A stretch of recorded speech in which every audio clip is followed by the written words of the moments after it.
Hello and welcome back to Dream Girl. I'm Sheen, your host, and today we're joined by the sensation from the Real Housewives of Dubai. She's also the first black supermodel of Dubai. She's an entrepreneur, she's a mom, she's just a general badass. So please join me in welcoming Chanel Ayan. Hi, Chanel. Hi, baby. How are you? I'm good. How are you? Good to see you. I'm doing amazing. I was all day in the office and I was so excited to do this podcast. I think this is like my third or fourth podcast, so I'm really happy. Oh, I'm so excited as well. From the minute we met, we only met, last week or 2 weeks ago? Yeah, we met 2 weeks ago through Sarah Al-Madani. Yeah, hi, Sarah. Hi, Sarah. We love you so much. We do. But I'm super excited. And I think just for someone who lives under a rock who has not heard of you yet, just give us a brief intro. Okay, so my name is Chanel Ayan and I'm from the Real Housewives of Dubai. But I'm mostly known as a mom, a wife, and an entrepreneur. So I started Ayan Beauty Makeup with a purpose. And the purpose for me is to try and stop FGM, which I don't know if you know what FGM is. It's I mean, I do, but I would love for you to explain. Okay, so in my culture, a lot of young girls get circumcised when they're very, very young. So it happened to me when I was 5 years old. Not by choice. It was something that was pushed through me by force. Didn't know it was going to happen to me. And so now I started Ayan Beauty Makeup with a purpose to try to bring awareness to it and try to stop it, because a lot of countries right now in Africa are actually signing bills to bring it back. Which is what? Yeah, which is really heartbreaking for me, because I know how hard it is for just personally what I've been through, you know. Like, it was really hard what happened to me. I was 5 years old, didn't know what was it was gonna happen to me. I was tied in a table just like this, like with my legs. So you remember? Yeah, it's something you will never ever forget. It's something you will never forget. Yeah, I remember all of it. It was in the morning, I was tied on the table, and I got circumcised, and I don't want to cry because it's hard, but I feel like if I don't talk about it or bring awareness, then I'm literally like disappointing young girls in my culture. And so when that happened to me, it caused a lot of issues for me mentally, physically. Like, it's very hard to get pregnant. A lot of young girls are dying. I know some girls have died as young girls through my family members, through neighbors, through community. So I just feel like I don't want to just be in Housewives for purpose of calling some girls like bitch, you know what I mean? Even if it's fun. I feel like there's a bigger purpose for me in life. And I think this is actually one of my biggest purpose in life, because I grew up in a very, very tiny village. Like, nobody leaves that village. No one lives. It's like 1,000 people. Like, I had no hopes of even, like, I didn't even have money to take a bus to another town. So for me, it was never like a life where I ever dreamt of leaving the village or being where I am or sitting with you right now. It's something like I never dreamt of as a little girl. You know what I mean? So leaving the village, I feel like it's a purpose for me now to like talk about it, try to help. And I feel like if I don't, then I disappoint myself. And I don't like disappointing myself as a person. I like sleeping well at night knowing that I'm trying to do something good. I love that. Okay, yes. So much to dive into, right? Yes. Okay, we're going to start from the beginning. So you grew up in Kenya? Yes. Right? What's the name of the village you grew up in? So I grew up in a village called Malaba. Okay. It's a border of Kenya and Uganda. And I'm originally Somalian. Yes. So my family is Somali. But like in my village, there was only like 3 Somali families. Okay. That's it. Everyone else was not, it was from different cultures, you know? So it was really like, also like very hard to be raised in such community, because my people are very strict. Like, when I say strict, I mean very strict. I don't want to sound arrogant and I don't want to sound like in a bad way, but my culture don't intermarry outside our culture whatsoever. Right. Like, even we have tribes in my culture that we don't even marry each other, and we're all Somalis. So it was like very fun place to be raised. I got to take a lot of cows to drink water. You know, I climbed a lot of trees. I crossed the rivers by selling stuff. Like, I grew up very, very poor.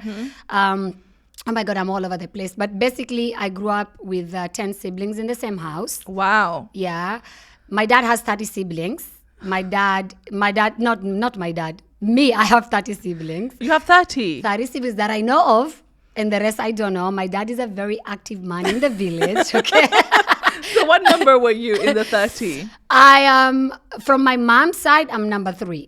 Okay.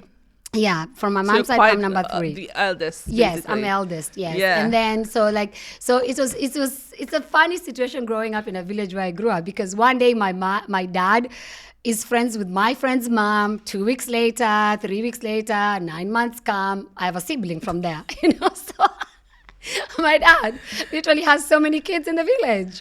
Wow. Okay. So I mean, I know we think about it now. It's really hard to believe, right? Because even me, I grew up in Mauritius. Yeah, I love your country. You've been, right? Yes, Yeah. I love it. So very different to what I am now. Yeah. Same, we grew up like very modest, nothing that I have now, I used to have in the past. And when you think about it, people probably can't relate. Like someone looking at you on Real Housewives will never think that you were walking cows to drink water when you No. were young, right? No. It's so crazy.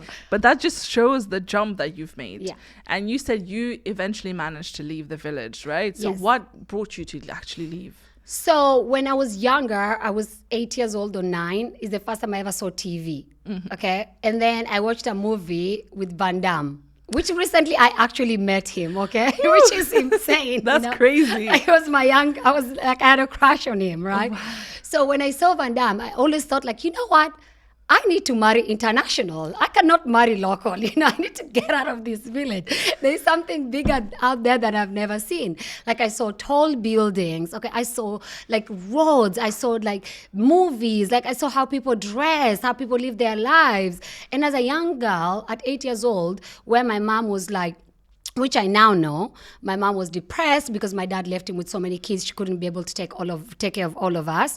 She would sit in the corner, cry, and I had no choice. So I was the one that would get up, carry bananas in my head, because I grew up in a border between Kenya and Uganda, try to sell it on my head to feed my family. So I took the whole thing away from my mom, because my mom was just like, some days she was stronger and sometimes she just wouldn't do it. And if she didn't do it, none of us ate. And there are some nights that we didn't eat. We drank black tea, and we just went to bed. Like I had lots of nights like that, And then at one point, my mom just couldn't do it. We had no money and we had no where to live. And we lived in a mosque for almost a year and a half, So I went through a lot growing up, you know what I mean? And so I took, at my young age, I was so comfortable selling things in my head. And truck drivers, as a young girl, they would try to call you into the cars and be like, hey, come in the car, I'll buy your bananas, I'll do this, I'll do that. And we had like village prostitutes that used to sell stuff on the streets. They'd be like, no, she's too young, she cannot come here. Ayan, get out of here. And they would kick me out and push me out and take my bananas, try to help sell it for me, because they knew me, So in that way, it's like I grew up very tough. And I think after that, watching a movie, I was like, I need to get out of here. There's better things, And I think manifestation really like works. Because when I met my husband, okay, and he was like, I'm American. I'm like, ooh, I'm gonna marry this man. He has a passport. He's gonna take me away from this country, He's gonna show me the world. And I was so excited about that. And I'm still married to him 25 years later. So passport doesn't really matter, It worked. It worked, but I'm still there because I really love him with all my heart.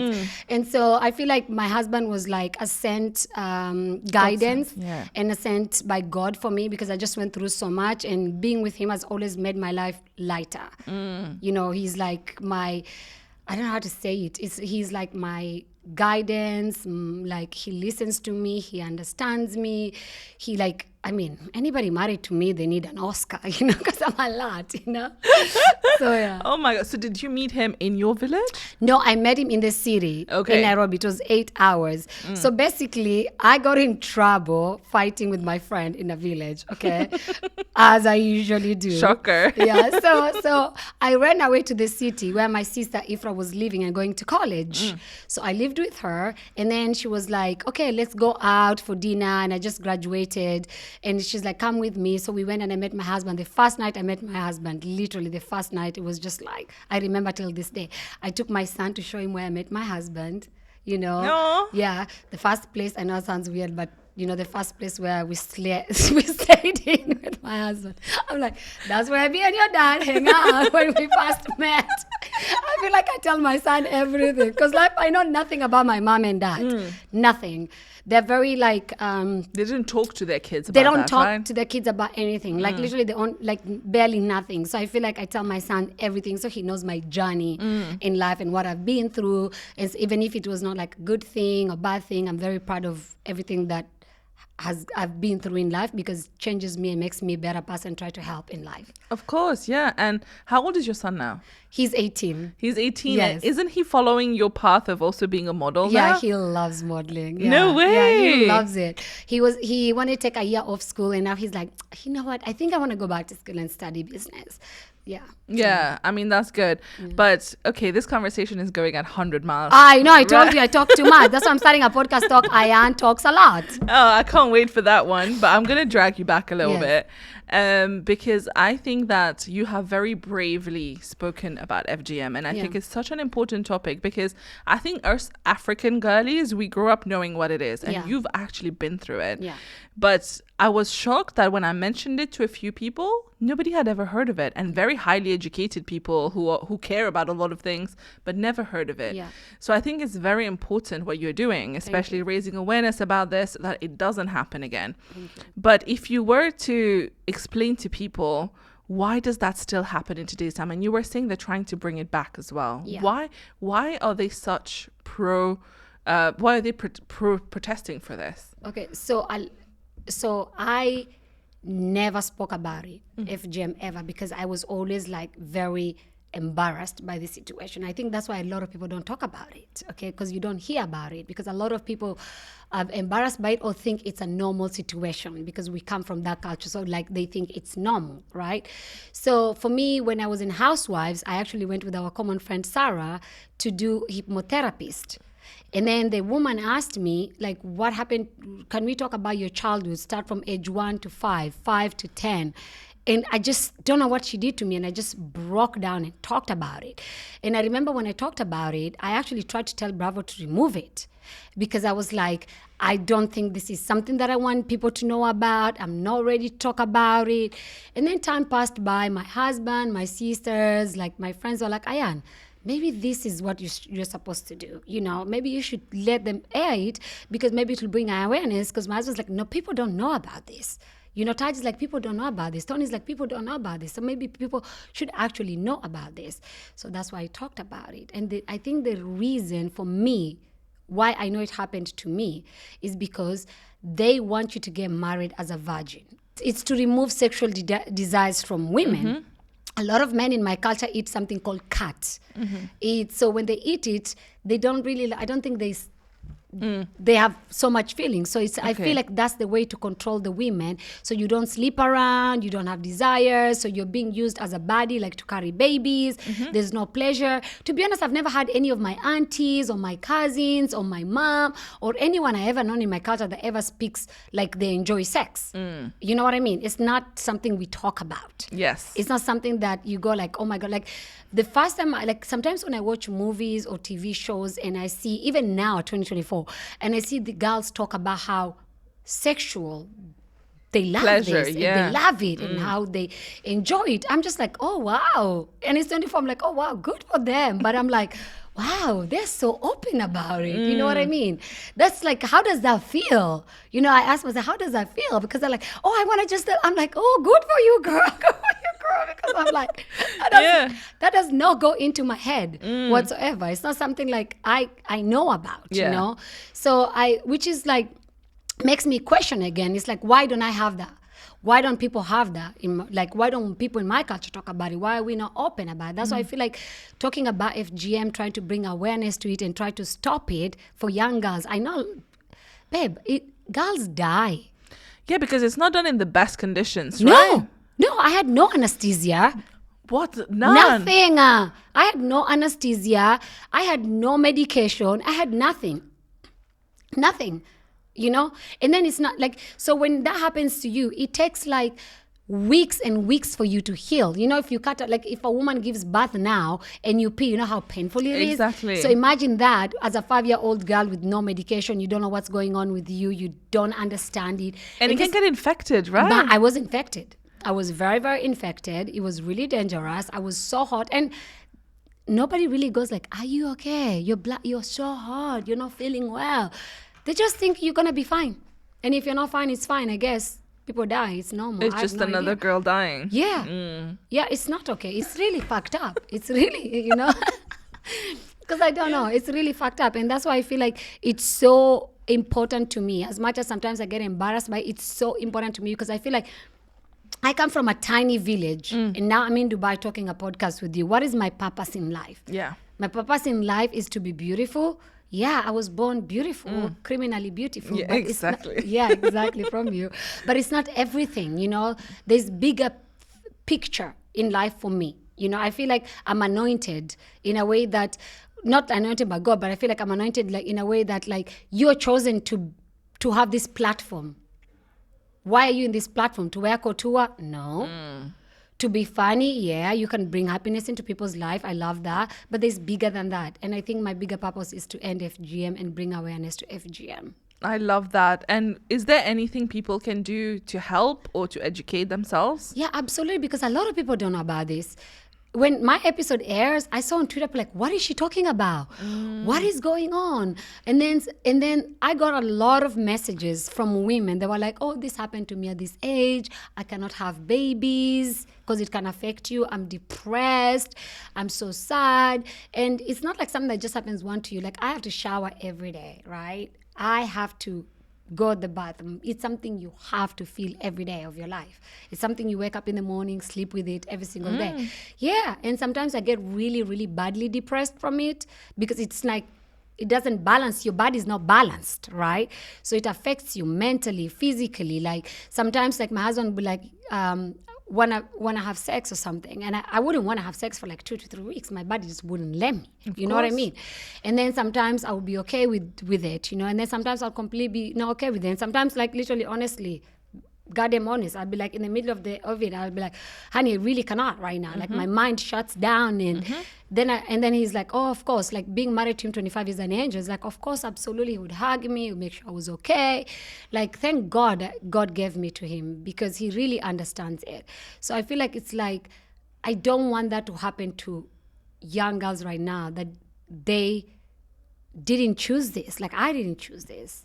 People chose this for me. So I can be a virgin and be married a virgin. Okay, I was married a virgin, so what? Everybody's a virgin in the world.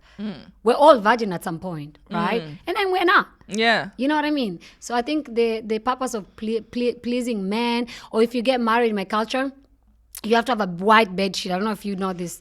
You have to bleed to be like, oh my God, she's a virgin. Because if you're not, then you're sent back. Yeah. Do you know what I mean? So to stop it, I think they had to do that. So like people would be like, no, because they check it. So there's like you're already sewn by the grandmothers before you got married. They check if you're perfectly fine, and then you get married, you know. And then in the other thing is like a lot of women don't get to go to the hospital like I did to get open. My husband paid for me. Like I was lucky. Oh my God. Like they do it with their husbands until it opens. So imagine the torture and the torture and the torture. Why? So this is why I feel like I have no choice in this world than to do this and bring awareness to this. This is my purpose in life. Yeah. Because as you said, you know, I'm just so touched by how brave you are about talking all of this, because you did not choose this. You are the victim. And just like there's so many girls who are the victim because society is so obsessed with controlling women, right? And especially here it's controlling the sex lives of women from the age of 5 years old as well. And it baffles my mind that it's still going on nowadays, still thinking that girls are just there to pleasure men and that's it, and give birth to children and that's it. Put them through hell for it. It's okay. Clean, cook. Yeah, look after the kids. But it's too much work. And why? Like, honestly, I mean, I'm glad you're talking about this. And for anyone who doesn't know, I'll put some links about FGM as well for them to learn about it. Yeah, thank you. But would you recommend any organizations to donate to or anything? So right now, the new collection that we have for Ayan Beauty, we have a blush. And we're dedicating it to FGM. And proceeds will go to actually bring awareness to talk about it. And also I'll send you links of the people that I talk to that are really doing great work with FGM. My friend Layla, she's amazing. My sister also, Ifra, was part of it. We were both done on the same day. Yeah, both me and my sister on the same day. Wow. Yeah, intense for both of us. So I'll send you links, and if you could put them down so people can learn about it, donate, and that would be amazing. Done. Everything will be there. And thank you so much for sharing this on the platform with all of Thank us. And like, obviously, for me, it still baffles me that you come from that, and what you are today is you should be so proud of yourself for everything you've achieved and everything you are doing. Thank you. But now also going back to a little bit, because I was so proud of you when I read that, you know, you were the first Black supermodel of Dubai. How did that feel when that happened? So when I moved to Dubai, I was so happy to be a model. And the reason why I wanted to be a model is because it's not really allowed in my culture again. So I feel like I'm always trying to do something that's not allowed. Okay? Because I feel like it's like my way of like rebellious. You're a rebel, I'm a bit rebellious. So I was like, what can I do? So I started modeling. And I remember calling my mom, telling my mom, Mom, I'm modeling. Because Allah, haram, haram, haram. Like, it's not allowed. What do we go? The whole village is going to talk about it. You already married a white man. The whole village is talking about it. Now you're doing this. How many things can you do? And I'm like, but Mom, I love it. So I just started modeling, and I really did well. I've been in so many Vogues. I've done so many campaigns, and I've opened so many doors for a lot of Black girls in Dubai. We book models, and it's just like, it's something I've always wanted. And modeling is a very tough business. It's a very, very tough business. It can also be very scary in a way, because you could work for 5 years and you're on top, and then the next 6 years you're basically, nobody knows you. I'm so glad I did it for 20 years, you know. I just did a fashion show now in Paris for Michael Cinco, you know, he's a big designer. And I'm doing a show for Atelier Zura this week, and I still work as a model. That's amazing. Yeah, and I love it. But it's like, it's a very tough business, because also it's a business where you learn a lot. You learn a lot not to trust people. You learn a lot. It's like if you have kids and you want to make them model, like, you have to be there. You have to make sure you're there. It's a very tricky business, you know. But you know, I'm just gonna ask it as it is. But course. did you experience any racism? All the time. Oh my God. So I'll start from this. So I grew up in a village with only Black people. Right. Nobody has ever been like, oh my God, You're Black. You're Black. Or you're Black, you know? So when I first moved to Dubai, I would go to castings, and they'll be like, we don't want the not so white one. And I'm like, who is the not so white one? Remember, Tony, those days? You know, who's not the so white one? Oh, we want the not white one. Okay, so you, I'm like, my name is Ayan. Yeah, but you, the not white one, come here, stand here, and then you do this, you do that. Oh, sorry, we don't want you today. You're Black. And I'm like, God, you can just call me Black. I'm very proud Black woman. Yeah, it's not a swear word. Like, to it's call not someone a swear thing to call me Black. It's actually rude to call me not so white. Because I'm like, what the hell is not so white? What is you it? know? It could be any of us. Yes. And sometimes you'll go to a casting, and like I'm fabulous. I'm so overly confident, because they've made me be overly confident. Yeah. They've taught me to love, modeling has taught me to love myself way so much. Because you would go to a casting, they'd be like, oh, we don't want to book you. Why? What's wrong with me? And then they book people that you know you're better than them, you can walk better than them, you can shoot better than them, you can do. So you just learn to love. And I used to come out of casting, I'm like, darling, you don't want me, ain't my goddamn problem, because I know how I look like. This is why I'm like, I'm good, I'm fabulous, I can walk, I'm star, I'm amazing. And that attitude, and I would walk out of casting, they'd be like, oh, we're not going to use it. I'm like, honey, you're lost. And I would walk out. I would always talk back. I'd be like, thank you. Thank you. It was not for me. Because anyway, sometimes I'm like, your clothes are not that perfect. I would walk out. Because I would get so annoyed, you know. I'd be like, it's fine anyway. My body cannot walk your clothes, because my body, your clothes doesn't do me justice. Yeah. You know? So yeah. And then after a while, they were like, oh, we cannot use Ayan because she talks so much back to the clients. And then that's what they end up loving me back about, because I was very outspoken. And then the next week, they would see me in another show walking. They'd be like, oh, we want Ayan on this show. Oh, she works so fiercely. She's fabulous. And then they would come back and book me. So I guess speaking up your mind and saying how you feel works. Whoever doesn't want it, that's your goddamn problem. Fuck you. Fuck you, fuck you. Do what's best for you. Don't let anybody put you down, you know? Because at one point it got into me, I'm like, is there something wrong with me? Is it wrong to be Black? Like, what is wrong with me being Black? Why? The clothes, every color looks fabulous on me. You know what I mean? I'm like, I'm stunning. Then I just realized it's their problem. It was never my problem, you know? I know, but if I love the attitude, right? And I Yeah. think I know everyone watching will have that same question, because a lot of times when people face rejections like Yeah. this, they will just question, am I bad? Yeah. And I'm not good enough, and they just retreat. But I love how for you it was like, oh, okay, I'm not good enough for you. Right? I know someone else will appreciate me better, Yes. so I'm going to wait for that Yes, opportunity. yes. But how did you train yourself to become that? I think it's because when you grow up with nothing, literally nothing, you sleep hungry, you see your family suffer. One day you have something, one day you don't have. I think you just get used to having and not having. I think that's what helped me. You know, like for me also, I believe in God. So what is not meant for me, it will never be mine. Okay, I believe that so heartedly, because like for example, like I was supposed to be in a TV show in New York when I was younger, in a modeling television show, and they got back to me, they wanted me to be in it, and it wasn't perfect because I had a baby and I wouldn't leave my son. But other people would be like, oh, you lost a chance because you wanted. It wasn't meant for me at that time. So I always believe that what's mine will come for me no matter what, where I am, because I manifest, you know. I saw Van Damme on TV. I manifested to live in a white picket fence. I manifested to be on a plane on a TV. I was like, how does plane look like? And then of course now I travel all the time. I'm on a plane and I'm in first class and business class. You know what I mean?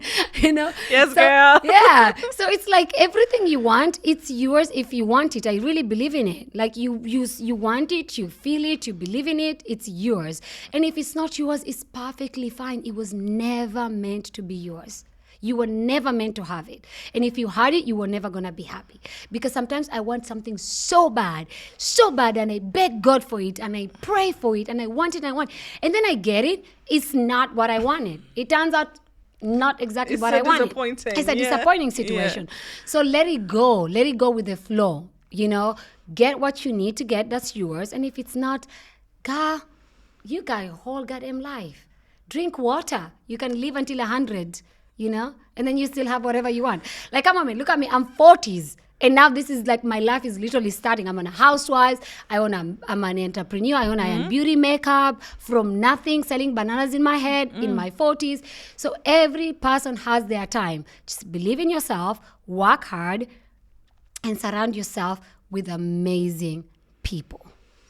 Because I really believe if you surround yourself with an apple that's rotten, you're gonna rot too. You know what I mean? So be around people that are ambitious. Be around people that support you. Be around people that want the best for you.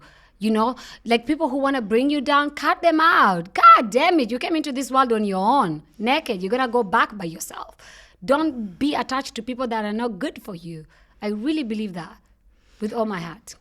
Again, you give me so much. I always start thinking something to say, and then you give me 10 more. I have like a list in my head. But going back to what you said, what's meant for you, right? And we always believe that something can be in between your lips, but if it's not meant for you, you're not going to get it. But if something is meant for you and it's under a mountain, God will make it happen. God will move the mountains. Right. So it's this belief, and I think we all know this logically, but it's just on the day-to-day we need to remind ourselves that this is, if it's not happening, let's not force it. This is not for us. Exactly. I love that. Exactly. Now, the other thing that you talk about, which is something I wanted to speak to you about it as well, is who you surround yourself with. Yes. And I think that's so important. You know what they say, right? Like, you are the average of the 5 people you spend most time with. I believe that.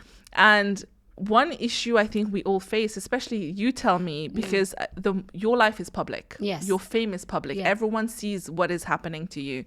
And that means that now a lot of the people who initially were your friends, their attitude changed towards you, or even the new people you meet, they have different sorts of expectations of you. So how do you filter who is a good person for you to keep? Okay. So the most important people in my life is my husband and my son. And then after that, I have very 4 close friends. One of them is my business partner, Tony. We've known each other for 15 years. I know she has my back no matter what, okay? And then I have 3 friends that I've known forever, like 20 years in Dubai, okay? So, like, even in our housewives, right? I became a breakout star. Okay? Yes. And Sarah will say this to you because she tells me all the time. So when you become a breakout star, some people, everybody in the show, they want that. They want to be that girl. They want to be that moment. Okay. And then you come back season 2, and then everything that you were, people start to mimic that and try to be exactly the person that you are. And you know they're not, because you've known these people forever. And you can see it. And you can see it. You know what I mean? But what I always say, you can be a copy version of me, but you can never be me. Do you know what I mean? Because God made me this way. You know what I mean? Next, you see, it's like, oh, you know, the girls in my show season 1, they were like simple, chilled, like they've always been like that. I've been a model my whole entire life. I've always worn couture. I've always attended events. I've always been around celebrities. I've always been around in the fabulous lifestyle. All of a sudden, season 2, oh, they're coming, couture. Oh, they're like trying to mimic your life. Try to take your whole entire life. And you're just like, girl, I can reinvent myself 500 times. And you will still not catch up with me, because I'm just that girl. Where I come from and what I've been through in life, I'm like 20 people in me. You know what I mean? So it's like you need to get rid of people like that, basically what I'm trying to say. Because the next day, you don't know what's going to happen. Because you have somebody that literally tries to like change their whole persona and their whole life to make it like about them. So you're like, why am I competing with like a Temu version of myself? You know? Like for example, like I'm in Vogue magazines, right?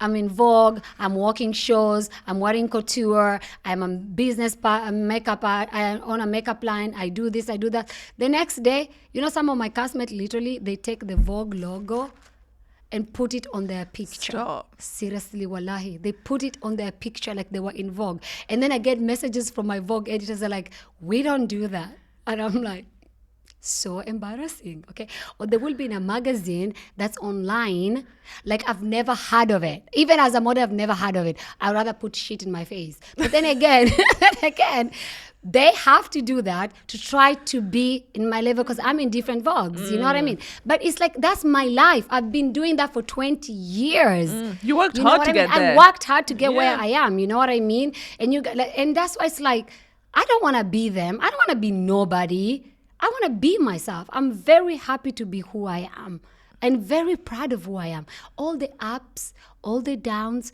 all the mistakes, all the crying, all the sadness, all the jovial moments, you know, the survivals that I've been through so much survivals in my life, you know, but I'm impactful, you know, and it still makes me who I am, you know. So there's like that's just me. You know, one day I laugh, one day I cry. One day I'm jumping up and down in excitement. One day I'm depressed. But you know, when I'm depressed also, I don't give myself so much time to be depressed. I really don't. I'll be like 2 days in my living room watching some Netflix TV shows, crime shows. I cry. I'm like, oh, okay. And the next day I wake up in the mirror. I'm like, look at that guy. I'm like, okay, get your shit done. Enough. This is it. You're done. Go to the office. You gotta go work. You know what I mean? You got a family to take care of. Because I take care of all my family. You know, like my mom has dementia, so I take care of her. Take care of my siblings. Like I put my siblings through college, and I didn't even go to school. Wow. Yes. So I worked so hard in my life. I've never, as much as I'm this front person and I'm very selfless. Like my family comes first. You know, I know education is very important. So I married my husband who comes from a successful family, and he had money and I had nothing. And I knew my siblings were very smart, but they would never go to school if it wasn't for me. So my siblings went to college. They're all successful in their own ways. I get so excited when they buy their own houses. They're living well. And it's all because I did that. I worked so hard. Like as a model, people used to go like buy 3 pairs of shoes, 5 pairs of shoes. I never had time to do that. I needed to make sure my mom has a roof over her head. Okay. She got a house. Okay. My mom had food. My siblings had clothes, because growing up with nothing, having that, there's no way I'm going to be sitting with this white man living my best life, and my siblings have no way of surviving. So I'm like, since I was 7 years old, from the time my mom was depressed, I've always been that girl that took care of her family. That comes first. My family comes first no matter what. And now I'm happier because I get to see that I've changed their lives. You know, I took my brother to America.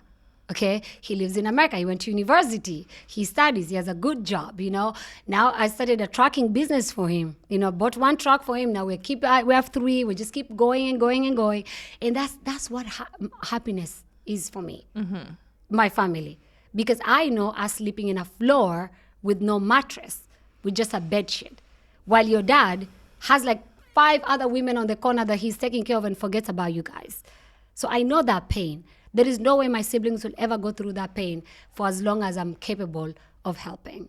And also help my cousins. I just help. That's my favorite part. And people don't know this, but that's my favorite thing of doing in life is giving. So, that's beautiful. Yeah. Like giving is my favorite thing. Like I love it more than anything. Like I have a lot of Chanel bags. I have a lot of shoes.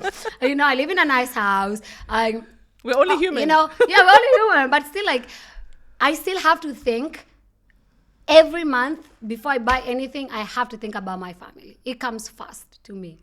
Okay, so this is what I love about girls like you, because even when you make it, you're not the same as everyone who are there, because you have all of this, I don't want to call it baggage, but you have a lot of responsibilities. I do. You come from a hard place where you still need to take care of people. Yeah. As you said, you can't just go and enjoy your life, go to the parties and stuff, because you still think about all these people. They are part of you. Yeah. And it's always difficult for us because even after we've made it, you still have these responsibilities on you. And I think a lot of people don't see that and they don't understand that, and they think that that's it, she's made it. Yeah. But for us, we are making sure that all the doors that have opened for us are being kept open for everyone after us. And that's beautiful. What you're doing. Yeah. Because I talk to some of my castmates, right? And I'd be like, so do you take care of your family? And they look at me like, I'm like, huh? What are you talking about? I'm like, girl, I have so much responsibilities. You know what I mean?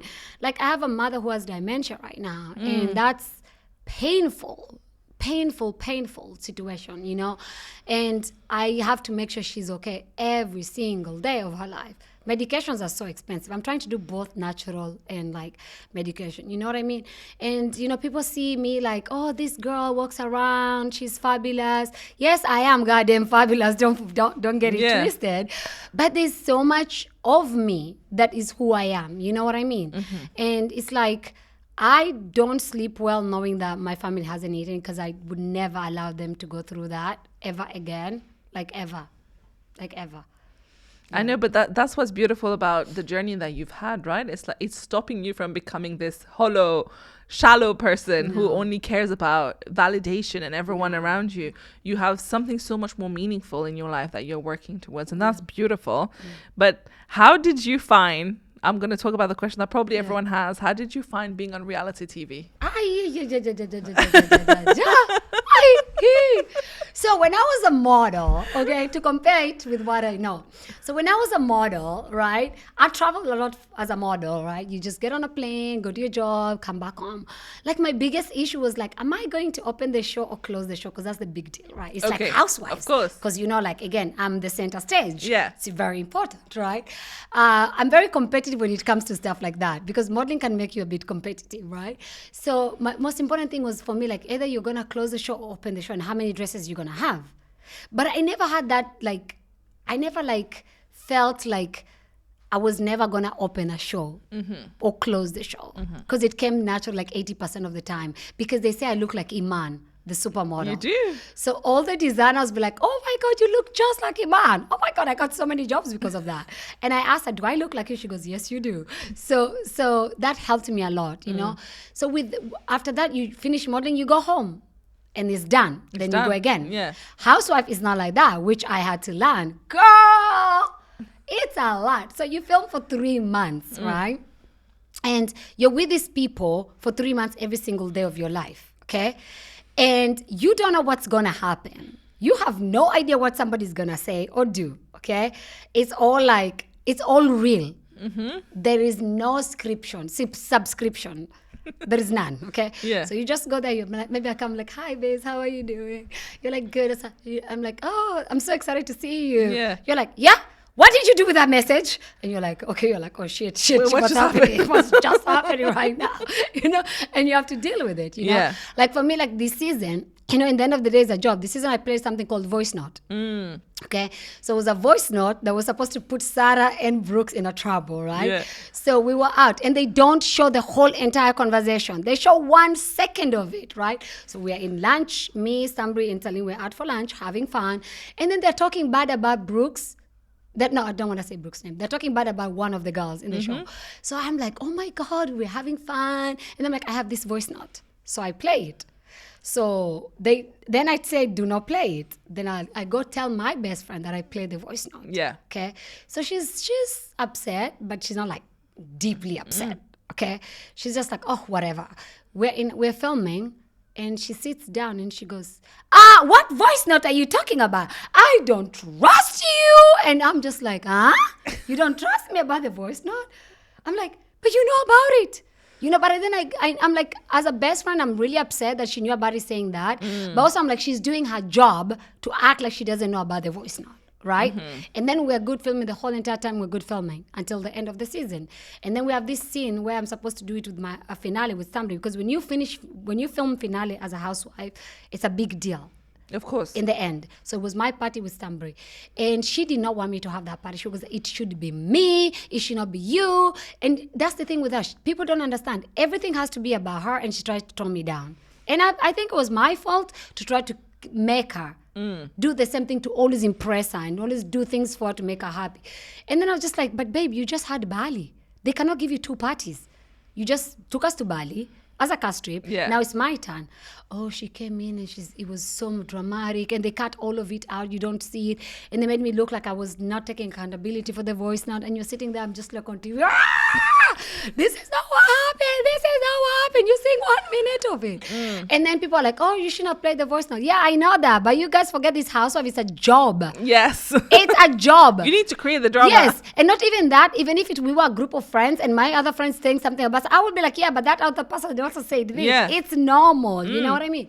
So, and then after that, I just got so upset. You watch it, and then you're just like, she's like, you have no loyalty. And I'm like, girl, you knew about the voice note. And Sarah, that's why Sarah was like, girl, you knew about the voice note. Why did you act the way you acted? Like, everyone was like, you knew about it. Because she played she should be a good actress. She played the whole entire thing. And people were just like, yeah. I'm like, yeah, I was sorry I played the voice note, but girl, I took accountability and she knew about the voice note. What else do I want? So that's the problem with housewives. So everything that happens on that. Does this impact your real life relationships with the cast members? Yeah, it does in a way. Like right now, me and my best friends are not friends. You know what I mean? Yeah. And to be honest, I don't think we will ever be where we were. It's just not going to happen, because it's like, you don't look at somebody like that ever again. Be like, you knew something and you acted like this. Like, you're really showing me something that I don't want to see. You know what I mean? And so, and then after reunion, we kind of met and had dinner, because she was like, let's move on. 2 days later, she posts a naked picture of me online, which is illegal in Dubai. Isn't that illegal? I was about to say. Very, very, very illegal. Very illegal. Anyway, even in America. And I'm just like, girl, like... That's it. Like, how do we move from this? Like, that's the thing. Like, I'm nice and kind, but it's like, it's not okay. Especially because I'm a FGM. I don't even post naked pictures of myself on my underwear online ever. Yeah. You would never see that of me, because that's something that's like, it's the biggest torturer of my life. Yes. And as my friend, you know that. So posting a picture of me like that, it's like it. And I have messages of crying, calling Sarah. Like, it was deep. I don't know if you can add this, but it was just deep. It was oh my so deep. God. Yeah. So I don't know we can ever go back. Yeah. Okay. Yeah, I don't think you should. Yeah, never. I don't think you should. Sarah doesn't even think I should ever. Yeah. But one final thing I want to talk to you about is one thing that we've spoken a lot as well that seems to come out as well is your relationship with God. Yes. Right? Yes. And tell us about it. What's your relationship like? I have the most beautiful relationship with God, and I mean very, very beautiful. I really... So... when you in a show like this, you can get a lot of anxieties, especially naturally. I'm depressed so it can also cause a lot of, you can also have, your depression can go up and down. So the only person that I find that I can talk to, so close to, and say anything to is God. And let me tell you, God loves me. When I say God loves me, the amount of stuff that God has protected me from, the amount of times I think that this is the end of it.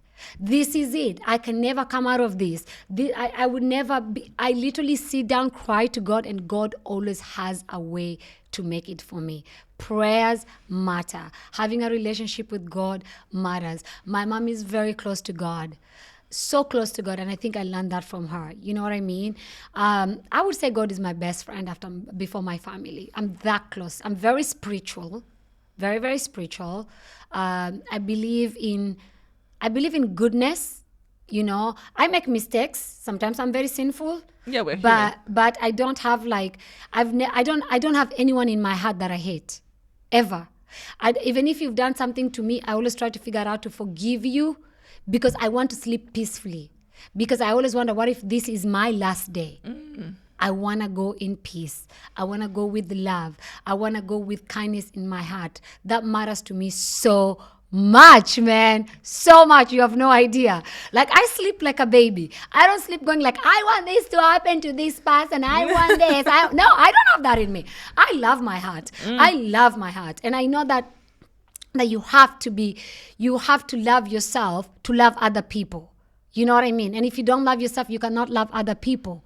And even with me, things that I've been through, where like my dad used to abuse me, man. Like, abuse me, beat me. I have like things. Look at this bone here. This is my dad. Kicked me out. Yeah, this is my dad. Look, see, my bone is popping out. I have bruises. I have things in my hair. Like, he would just hit me and like break me into pieces. He tried to sell me as a child bride many, many times in my life. You just have men coming into your house every time, just try to sell you because he was drinking for no reason. And I had to run away all the time, and I would be beat up all the time. Like, I've been through a lot, but I still don't hold grudges like in a dark way. I try to pray. I try to talk to God. I try to be happy. I really believe that. I don't believe like when people say like life is too short.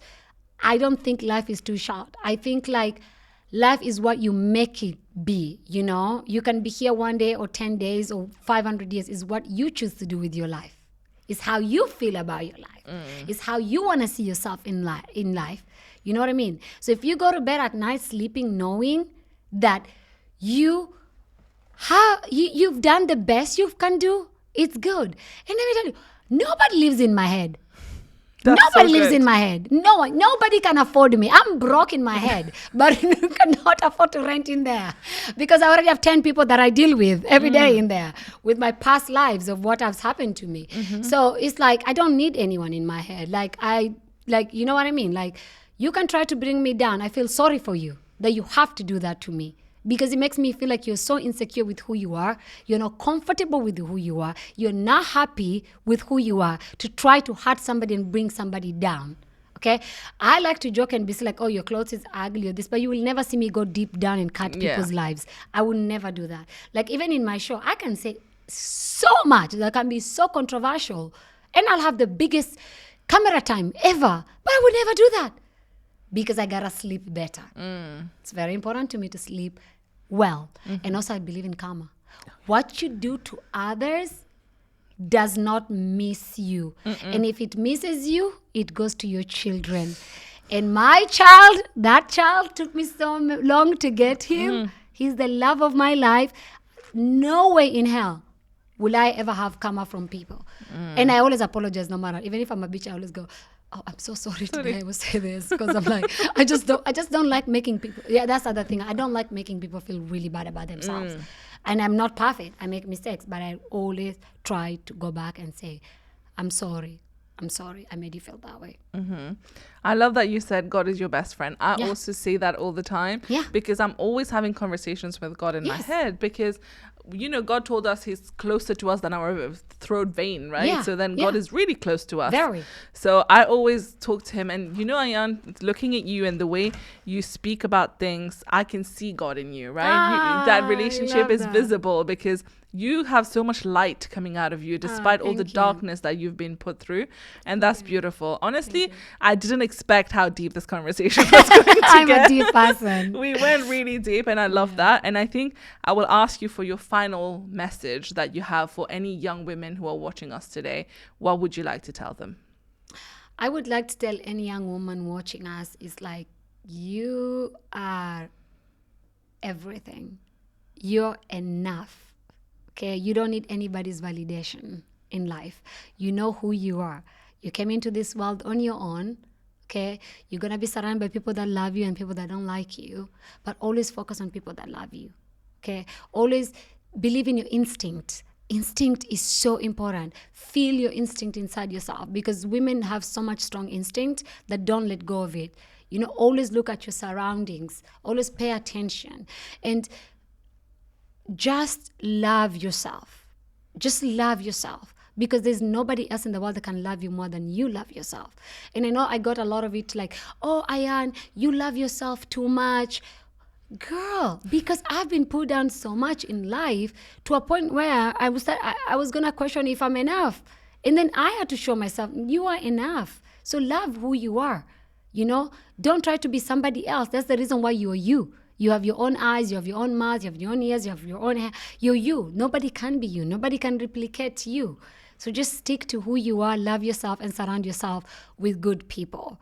I've made mistakes where I've surrounded myself with bad people, and I've learned that, but you just gotta go through life learning. And you are allowed to make mistakes, but learn from them. That's what I can say. I love that. Thank you so much for sharing. And what do we have to watch out for Ayan next now? Oh, you have to watch out for my right now the most important thing is my makeup line. Yes. Ayan Beauty. I cannot wait for it to go so big, inshallah, which I know it will, God willingly. I cannot wait to change lives of people. I cannot wait to go back home and bring a lot of awareness into FGM, a lot of it. So if you hear about it, research more about it, learn more about it. Let us know what you think. And if you can just tell one of your friends to tell another friend so they can know about it, so we can try to bring awareness to stop this. I just want to be so powerful with this in a way that I go back to Africa in all these parliaments, be like, what is the reason for this? Why do you want to do this to young girls? Mm-hmm. Why are men making choices for us women with our bodies when we are kids? You know what I mean? So that's what I don't understand. Because no woman in the world would ever choose this or want this for another woman. It's a man thing, You know what I mean? Yeah. Great. Well, thank you. If there's ever anything we can do to help rally the cause, you know where to find us. I know. And thank you. I guess this is part 1. There's so much more to talk about. Oh, we have babe, I told you there's 10 lives in me. Yeah. Next time we'll talk about other stuff. Yes. Until next time, thank you, Ayan. Thank you so much, Sirat. Thank you. And I also see light in your eyes. Oh, you're so sweet. No, I really do. You can always tell when people have light eyes. Thank you. Yeah, it brightens. You bring it out. I love you. I love you too. It was really wonderful. Thank you for being here. Thank you so much.